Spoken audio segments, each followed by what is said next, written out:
Hello there, my friends, and welcome to the Glow Up Method. This is the place where we grow, we heal, we learn, we share all the things that make us proud. Hi there, my name is Natasha, and I'm so lucky and proud to be here with you today. I love days that I get things done. So many things got off my to-do list today or are in process that it just frees up so much space, time, and energy for anything else, like for what I was talking about yesterday, relaxation, for perhaps another project. Like today was one of those days I felt like I got so many things accomplished. And I think back to not too long ago where my days were spent on hours on end, healing and things like that. And I'm still healing, but like there are moments when I don't think about the fact that I am, in this current condition. I was able to do a lot more than I was the day before. And I'm so grateful for that. Like, I'm so grateful for that 1% better. And I know, and I listen to my body and I'm like, okay, now it's time to take a little seat, a little break, have a little snack, do something, drink something. And then, I got the privilege today, my 19-year-old son. So first off, my 17-year-old son, he's off in Hawaii. And without even asking, he told me when he took off, when he landed, and when they got to the hotel. Hello, lucky mom here. I mean, I didn't have to do any of those reminders, and we've got pictures of their stunning views. And, so that was pretty awesome. And it's just so crazy how I could be just going about the events of my entire day. And here, like, someone's just flying from here to Hawaii. Like, I don't know. Something about it is like, it's so cool. Like, so you mean to tell me every day that, like, from when I wake up until I have lunch, like, I could have been on a plane and, went to Hawaii in the same amount of time. So it's just one of those crazy, weird things in my mind. That is just like amazes me. And then later on in the day, Chris was like, I know you've been wanting me to do this project for you, I'm going to do it. And I was just like, oh my gosh. And then I was going to go with him and I was like, do you really want me to go? I mean, there's not much I can do. Like, it's manual labor. And he was like, no, if you have things you can do here, just get those things done. Like, literally cleared a whole space and made him a space in my closet, which I know, but because of the state of our relationship, he hasn't had clothes in this closet in years. Like, and to be honest, he had some clothes in some drawers, and I made him put them in the room next door here, and I didn't welcome him into this room. It was mine, and he was almost like a violation. And it was really nice, Rena. It was really like, okay, do you prefer, which doors do you prefer, which, is there a place that you prefer, to have his thing? And he was like, oh, I don't care, and I was like, okay, fine, then I'm going to pick what I do care about, where I do want my clothes, or where it is easier for me. And then, give him the other stuff. And so, not that it's like the leftovers, but I'm like, oh, okay, hey, like, if I can do this, I'm going to move this spot. And he was like, I'm cool and I'm happy. Like, he's closed because my daughter moved out and he moved in pretty much the same time, so his stuff has like been partially still in his car, because it's hard to have like one person's stuff coming, one person's stuff going. So it just felt really nice to be able to like have a space for him. I don't know, like there was something about that just made my heart feel happy, because I do think about the challenges, and I do think about his childhood, and I do think about how difficult these last years of our marriage were probably on him. And I hope he sees this effort, this act of kindness, like, not that it's like, oh, I'm so kind to share my closet, right? Like, but it is like something that I didn't do before. And it was something that was like, it is really important for me to allow him to have that space and feel welcome and feel like this is his room too. And so, I'm now just waiting on my daughter to move out the rest of her stuff, because we have this closet downstairs. It's like a large walk-in under the stair kind of closet thing, where a lot of my things that are in here that I don't necessarily need in my room, like paperwork and, my camera, like different things like that, I would like to move into there. And so I'm just waiting. Like I have one whole set of drawers. It's just literally, it's like a filing cabinet. It's got office supplies and things like that. So it just kind of feels like the house is finally getting settled and everybody's getting their spaces and their places. And it feels good. Like, I feel really good. The garden is coming together. So on the outside, everything is coming together, and on the inside, things are coming together. And it's really important to me because, like I said, my whole family is like, my one son is out of town. While he's out of town, my other Chris and the two boys, because I declined to go, which I shouldn't have, but I did because I didn't know where I would be, and then I knew I was traveling, so they're gonna leave. Then after they come back, I leave, and then after I come back, Brad leaves, and then Dylan leaves, and so it's like this revolving door, and then Karina's gone. Like, it's this constant revolving door of my loved ones, of the people that live within this house, coming and going. And so, you know, for me, it just feels like I can confidently leave with the house being in peace. It feels like I'm getting in peace. I mean, I'm telling you, I didn't really realize how much of a, for less of better words, like, shit show this house had become. Like, I was like, oh, it was like every nook and cranny, because people are moving in. Like, there was just, and my own stuff, I was moved downstairs. I have not slept in a bed or flat 1 day shy of 2 months. So tonight I'm gonna do the big thing, and I'm gonna try this, and I'm gonna do it downstairs so I can ease my way, because my bed is like elevated. And I'm excited to try that out and be not in a chair, but I'm also a little bit on the nervous side, just like anything we try new. And so I figure, okay, I'll do as much as I can. If I wake up uncomfortable, I can hop back in the chair, but I got to start trying soon, right? There's no option when I'm on a plane or on a ship to sleep in a chair. I mean, maybe I can go out on the deck and sleep on a chair or something, and I guess you are technically sleeping on a chair on a plane, but yeah, I'm really excited to just feel that like inner peace. I like cleaned out our kitchen cabinets. I mean, there were food and things in there. Listen, there was something in there that was like expired in 2012, I think it was. I was like, nobody is eating this. Like, why is this still in here? 11 years, wait, no, not even 13 years past its expiration. I was like, I really hope I read that wrong. Like, I already threw it away. Otherwise, I would dig it out and be like, was that right? 2012? Like, or 2022 maybe? But I'm really thinking it was 2012. It was just deep in the back of the cabinets. And yeah, just cleaned it out. And it was like, I didn't have to fill it with stuff. It was just so nice. I got the counters all cleared off. Like, it just felt like peace in there. And so that was amazing.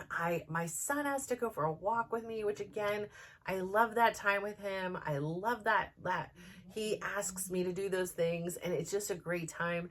I did not do my sunshine today for 10 minutes. I figured I got so much sunshine. I was a little bit on the burnt side yesterday. I was like, I think my skin needs a good old break. So, you know, I did go water and things. So I was outside and things like that, but it was definitely at the end of the day when there wasn't a lot of sun. But how do you feel like when you clean up things and when you get rid of things that no longer serve you, that like maybe you're hanging on, like I was since 2012, like what is that? Isn't it freeing? Like, doesn't it, like, I don't know. I feel so energized from cleaning out stuff. And yes, cleaning is hard, and cleaning is harder on me now. And you know what? I found like a big pile, like 2 huge piles of in my cleaning out, making space for Chris. I found these 2 huge piles of yearbooks. And every year my kids were like, no, you don't have to give me a yearbook. And we could share a yearbook or whatever. And I was like, no, you are getting your yearbook. I don't know. There was something, I didn't always get a yearbook. When I was a kid, my dad was like, no, it's expensive. We don't need that, da, da, da, da. And I was heartbroken, right? And then the years I did get it, you know, it was this whole thing about, did I get enough signatures? Do people like me? Nobody wants to sign a yearbook. Like, it was this whole thing. And so the funny thing about it is kids don't even barely sign yearbooks anymore. At least my kids never did. They come home, they hand it to me because they know I'm the most excited about it, and that's about it. And then it sits in a closet. So I started calculating. My kids have been getting yearbooks since kindergarten. So 13 years of yearbooks times 4, because everybody's getting their own yearbook, even if you're in the same school. Because what happens when you move away and you want all your yearbooks? Listen, I don't think any of them are going to want these damn yearbooks. I feel like I'm going to be carrying on these yearbooks for life.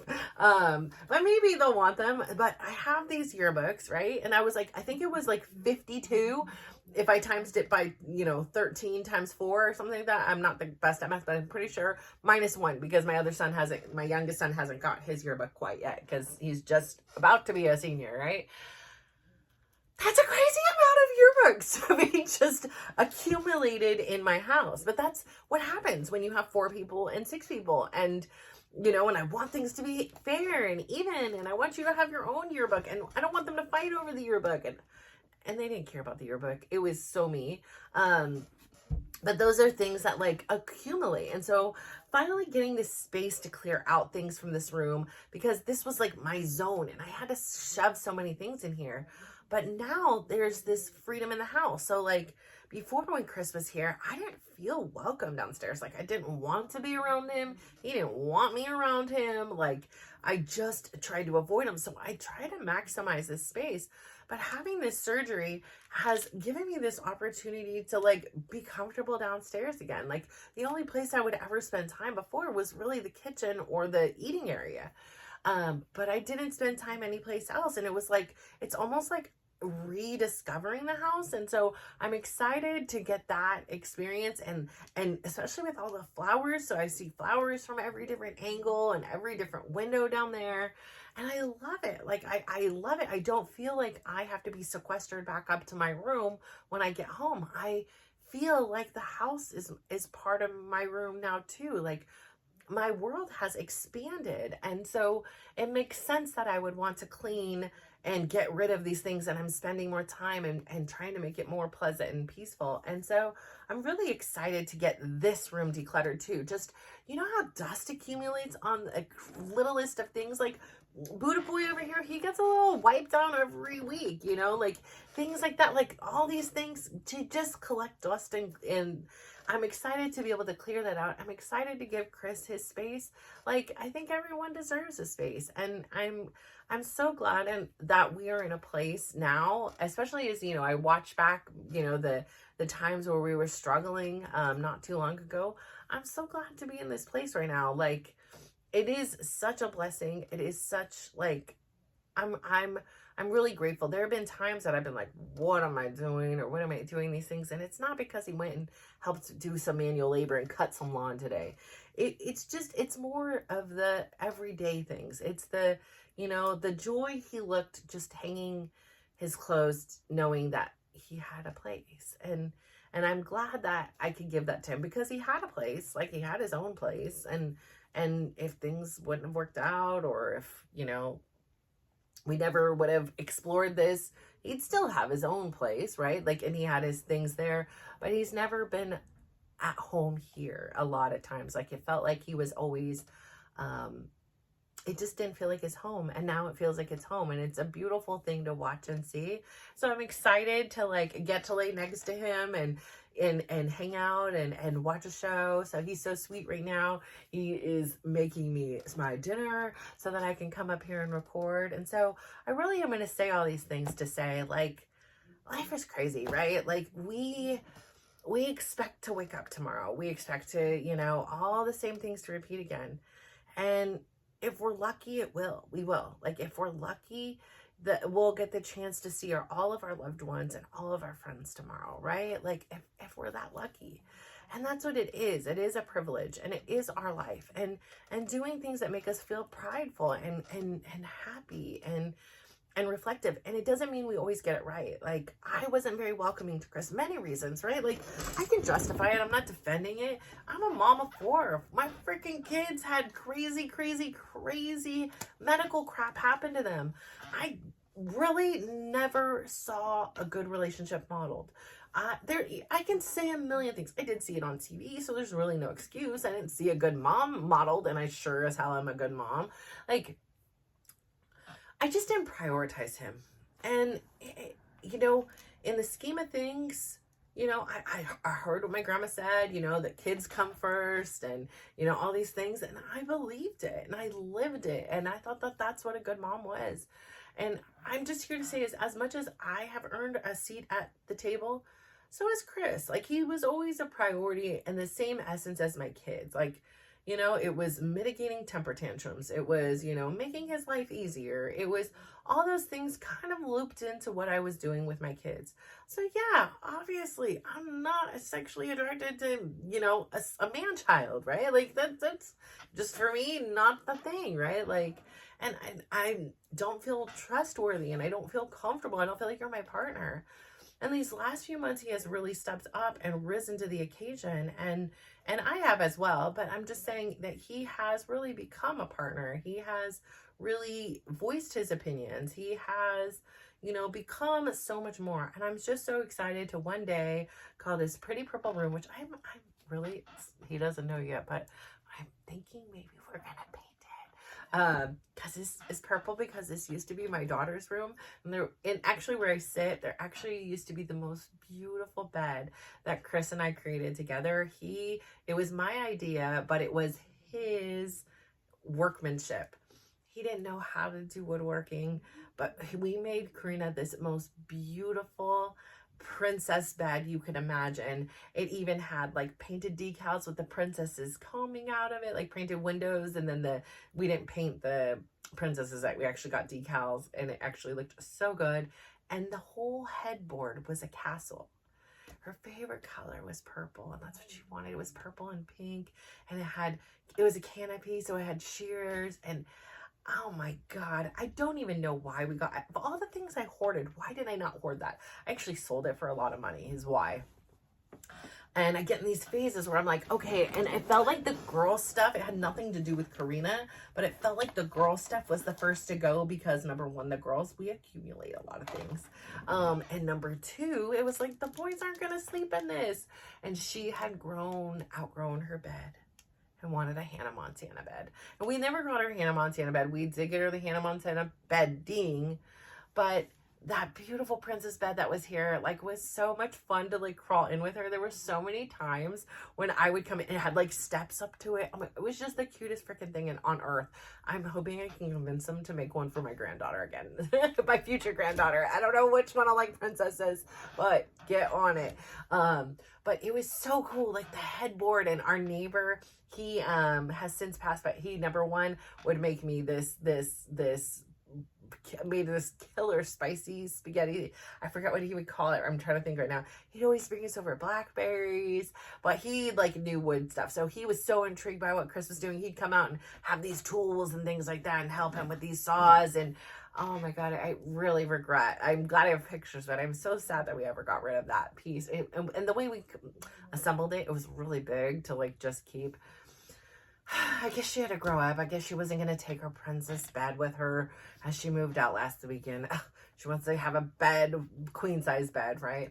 But anyways, I remember I would come in the room and I would hear like little like rustling. So I'd come in and then it would get really quiet. And I'd be like, Karina, what are you doing? And it's bedtime. And she's nothing. And I'm like, what's under your pillow? And I would look under her pillow. There would be like 50 books. She would just be laying in there reading with her little light and, with the blankets over her head. I'm like, how do you even get mad at that, right? Like, you're staying up late to read? Okay, fine, go ahead.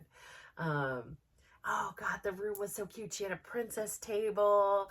It was just perfect. There were princesses on the walls, like, oh my gosh, bookshelves with toys that have princesses. I mean, everything, the whole dress up kit. Good times in here. But some chapters close, and I can't hold on to the purple walls forever. It's time to turn this into our room. So he is unaware that this is on the agenda, but I think if I get some things cleaned out, it won't be that hard of a task. I'm gonna try. Let's see how we can do this. But yeah, I really think that it's cool to just let people be people. I think it is cool to do the things that make you feel proud. I think it is amazing to get rid of things that no longer serve you, whether it be a freaking spray thing in there that was in there since 2012, whether it be old cookies, whether it be, paperwork, whatever it is, appliances, things like that. Sometimes we get these connections to things. We bought it, we spent money on it, and then we hold on to things, right? People, relationships, things like that. And then we realize, why are we keeping this? Nobody's eating this. Nobody wants this. Nobody's going to ever miss this. The only time I ever think about it is when I get to this back of this cupboard. Let's let it go. Let's create space for other things, or maybe better yet, nothing. And so I'm going to encourage you today to go out there and get rid of 5 things that are no longer serving you. You can have it be digital, you can have it be a real thing, whatever it is. There are no rules. It is up to you. My challenge to you today is 5 things. 5 things. 1, 2, 3, 4, 5. Gone, goodbye, donate, recycle, or throw away, give away, whatever it is. But it's gone. You don't need it anymore. So thank you so much for tuning in today. I'm so proud of you. I am just in awe that you are here with me. Thank you so much for tuning in. And if you could please do me another favor, just today, please, please, please go out there, give yourself a huge smile. Yes, do this. Then I want you to please out loud, yes, out loud. I know it's awkward, but you can do it. And the more you do it, the easier it becomes. I want you to give yourself a compliment.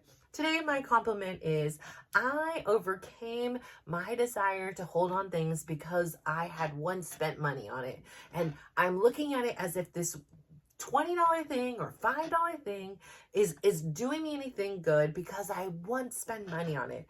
I am not that girl anymore. I am not the girl from 2012 who bought that item, and I am not the girl that is eating it, nor is anyone else in this family. So it's time to say goodbye thing.